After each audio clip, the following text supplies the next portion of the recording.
श्री शिवाय नमस्तुभ्यम। हर हर महादेव। दोस्तों, जैसा कि आप सभी लोग जानते हैं, 1 मार्च 2026 रविवार को फाल्गुन मास की प्रदोष व्रत तिथि पड़ रही है, जिसे विशेष महत्व दिया जाता है। जब प्रदोष व्रत रविवार के दिन आता है तो इसे अत्यंत शुभ संयोग माना जाता है।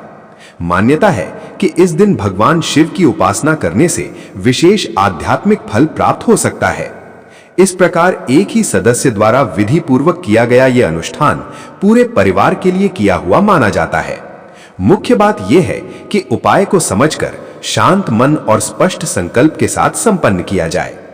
यदि किसी कारणवश घर की माताएं या बहनें उपस्थित न हो अथवा वे स्वयं ये उपाय न कर सके तो परिवार का कोई भी बड़ा और जिम्मेदार सदस्य ये अनुष्ठान कर सकता है। परंपरागत रूप से माताओं और बहनों को घर की लक्ष्मी स्वरूप माना जाता है, इसलिए उनके द्वारा किया गया पूजन विशेष शुभ माना जाता है। ऐसी मान्यता है कि जब घर की लक्ष्मी भावपूर्वक प्रार्थना करती हैं तो भगवान शिव शीघ्र प्रसन्न होते हैं। अब इस उपाय के समय की बात करें। चूंकि ये रविवार का प्रदोष व्रत है, इसलिए संध्या काल को विशेष महत्व दिया जाता है। प्रदोष काल सामान्यतः शाम का वो समय माना जाता है जो लगभग 6 से 7 बजे के बीच होता है और इसे भगवान शिव की उपासना के लिए अत्यंत शुभ माना जाता है। अतः एक लाल फूल और एक सफेद फूल अर्पित करने का यह उपाय संध्या के प्रदोष काल में करना अधिक उपयुक्त समझा जाता है। फिर भी यदि कोई व्यक्ति प्रातः काल ये उपाय करना चाहे तो वो सुबह भी कर सकता है। प्रातः 10 या 11 बजे तक श्रद्धा पूर्वक किया गया पूजन भी मान्य माना जाता है। यदि संध्या के निर्धारित समय में किसी कारण से संभव न हो पाए तो रात 8 बजे तक भी ये उपाय किया जा सकता है। इस प्रकार स्पष्ट है कि ये उपाय प्रातः और संध्या दोनों समय किया जा सकता है, किंतु प्रदोष काल को विशेष रूप से शुभ माना जाता है। मुख्य तत्व समय से अधिक श्रद्धा, शुद्ध भावना और स्पष्ट संकल्प का है। इस उपाय को केवल एक ही बार करना है और परिवार में से किसी एक बड़े जिम्मेदार सदस्य द्वारा करना है। इसे सुबह और शाम दोनों समय करने की आवश्यकता नहीं है। आपको जो समय अधिक अनुकूल और सुविधाजनक लगे उसी एक समय में श्रद्धा और संकल्प के साथ ये उपाय करना पर्याप्त माना जाता है। अब इस उपाय के उद्देश्य को समझना आवश्यक है। परंपरागत मान्यता के अनुसार ये अनुष्ठान जीवन में सुख, शांति और समृद्धि की भावना को जागृत करने के लिए किया जाता है।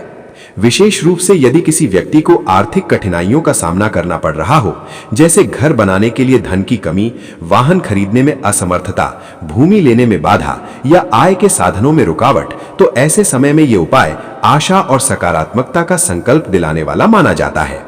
ऐसा विश्वास किया जाता है कि श्रद्धापूर्वक किया गया पूजन मन को स्थिर करता है, आत्मविश्वास बढ़ाता है और व्यक्ति को अपने लक्ष्यों की ओर अधिक एकाग्रता से प्रयास करने की प्रेरणा देता है। हालांकि ये समझना भी आवश्यक है कि केवल अनुष्ठान करने से ही आर्थिक समस्याएं समाप्त नहीं होती।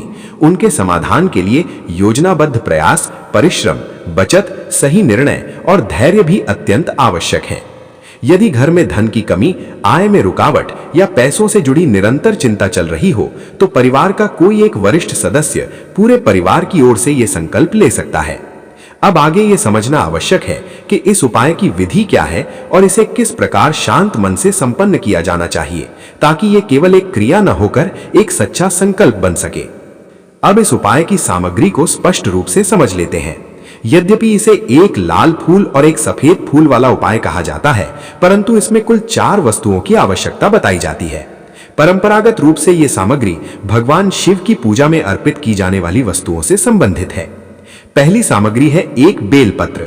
बेलपत्र को शिव पूजा में अत्यंत पवित्र माना जाता है और इसे शिवलिंग पर अर्पित किया जाता है।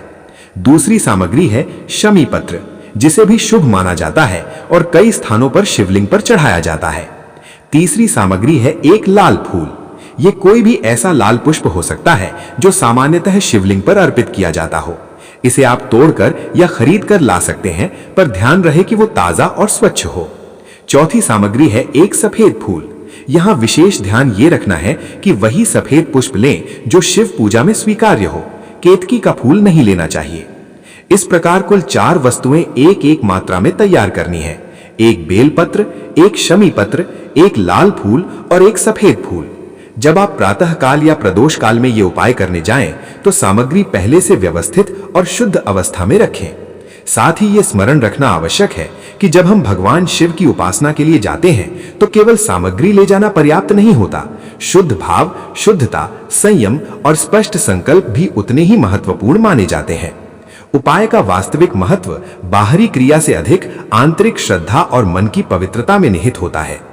इस उपाय का भाव केवल व्यक्तिगत लाभ तक सीमित न होकर श्रद्धा और समर्पण का होना चाहिए। जब हम भगवान शिव के मंदिर जाते हैं तो ये भावना नहीं होनी चाहिए कि हम केवल अपनी इच्छा पूर्ति के लिए आए हैं। इसलिए उपाय के साथ सामान्य पूजन अर्चना अवश्य करनी चाहिए। यदि आप ये उपाय प्रातः काल कर रहे हैं तो कम से कम 1 लोटा स्वच्छ जल अपने घर से भरकर ले जाएं। जो लोग प्रतिदिन शिव मंदिर जाकर जल, फूल और बेलपत्र अर्पित करते हैं, वे अपनी नियमित पूजा पद्धति वैसे ही करें। जो व्यक्ति केवल इस विशेष उपाय के लिए जा रहा है, उसे भी कम से कम जल अर्पित अवश्य करना चाहिए। पहले विधि पूर्वक जल चढ़ाकर नम्रता से प्रार्थना कर लें, उसके बाद ही एक लाल फूल और एक सफेद फूल से संबंधित उपाय संपन्न करें। यदि ये उपाय संध्या के प्रदोष काल में किया जा रहा है तो दीपक का विशेष महत्व माना जाता है। परंपरा के अनुसार प्रदोष काल में दीप प्रज्वलित करना शुभ माना जाता है।